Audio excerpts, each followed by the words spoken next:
Class 10, History and Civics, Chapter, the Prime Minister, Council of Ministers and the Cabinet. Let us begin with this chapter.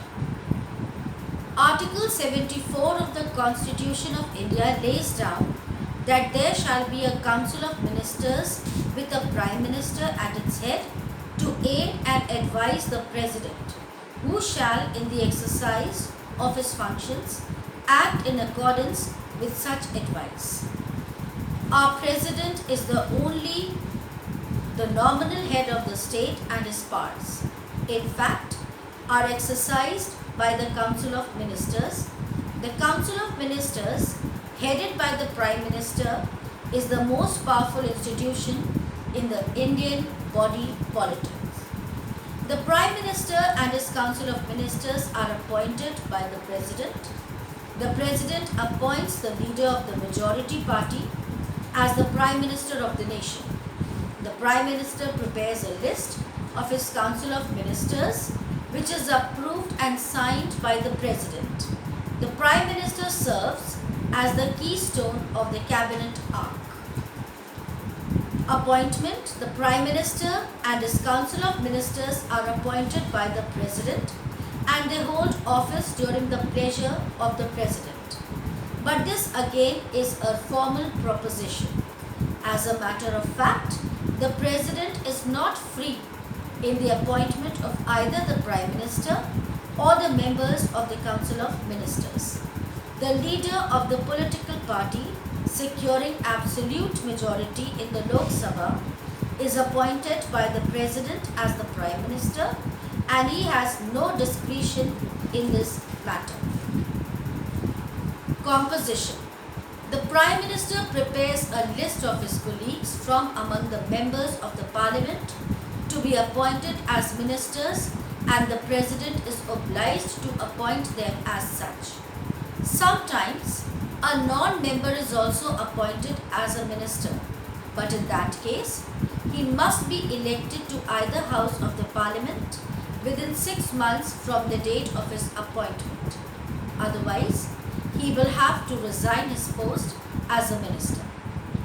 The President, of course, has the power to dissolve the Lok Sabha and order fresh elections if he feels that there is none in the House to muster an absolute majority.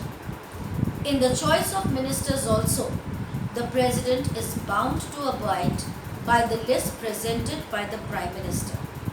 The Prime Minister, given an absolute power in the formation and composition of his Council of Ministers, he is the keystone of the Cabinet arc. Individual responsibility. The ministers are individually responsible to the President.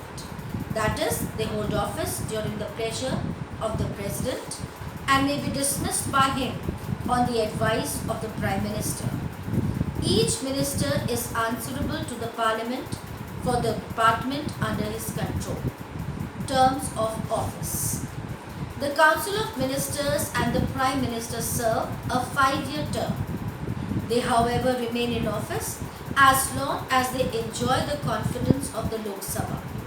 A vote of no confidence is passed if the Lok Sabha is not satisfied by their performance and thus the Council of Ministers has to resign collectively. Categories of ministers. The Council of Ministers has 3 categories of ministers beside the Prime Minister. They are Cabinet Ministers, Ministers of State and Deputy Ministers.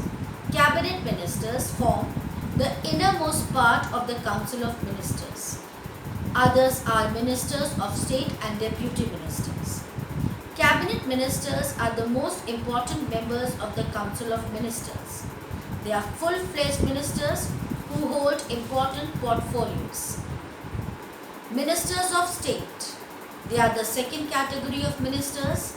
They may or may not hold an independent charge of any portfolio.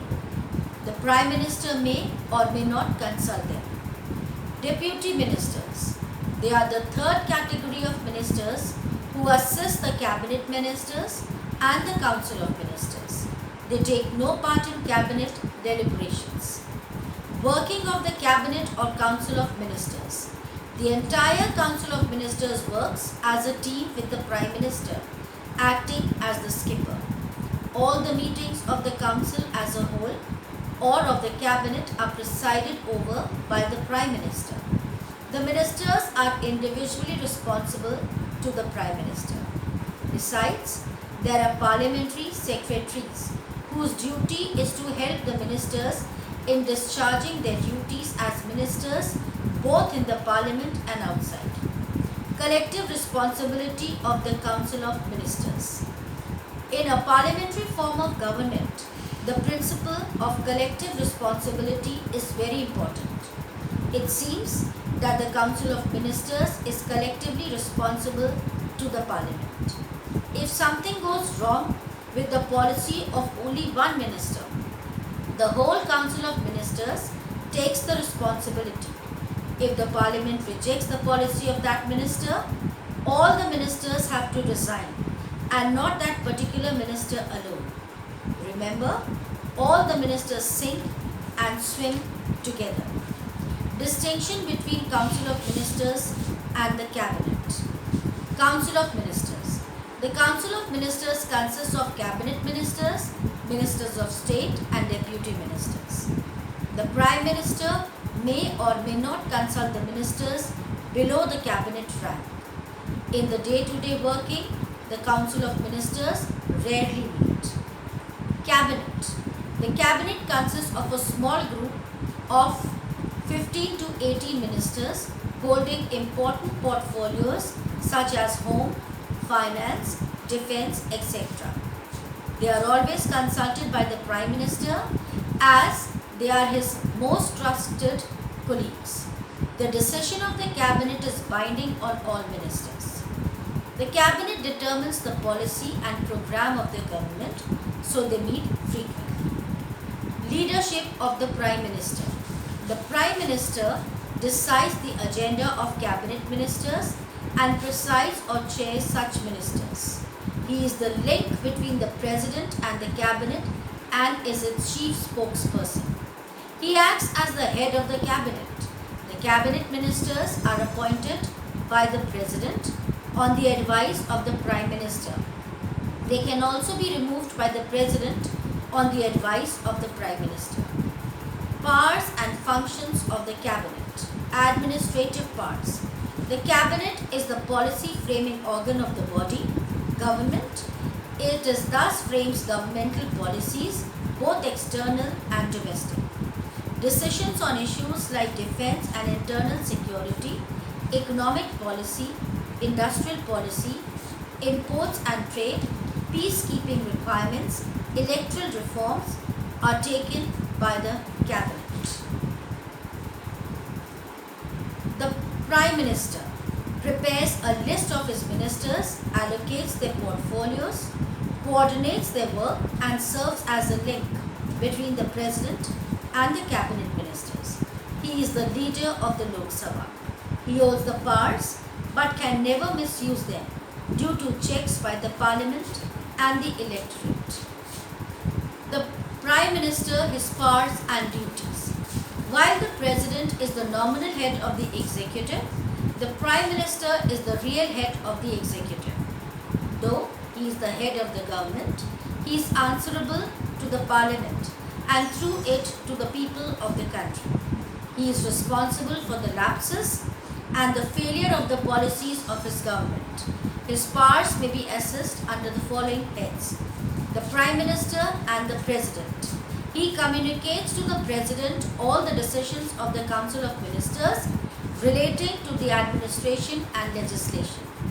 The President, on the advice of the Prime Minister, appoints as well as dismisses any member of the Council of Ministers. All major appointments like those of the judges of the Supreme Court and the High Court are made on the advice of the Prime Minister. The Prime Minister and the Cabinet. He can transfer a minister from one department to another and if necessary may even ask a minister to resign. He works as a coordinator among various ministers so that the administration is carried on smoothly. the Prime Minister and the Lok Sabha. The Prime Minister is the chief spokesman and defender of the government. He makes all important announcements of national policies on the floor of the House.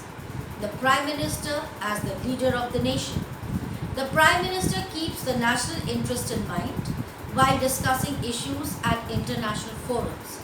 He decides on India's internal and foreign policies.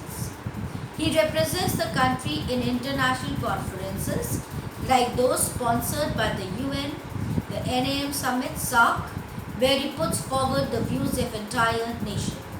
He is the ex officio chairman of the Planning Commission. Here ends the chapter.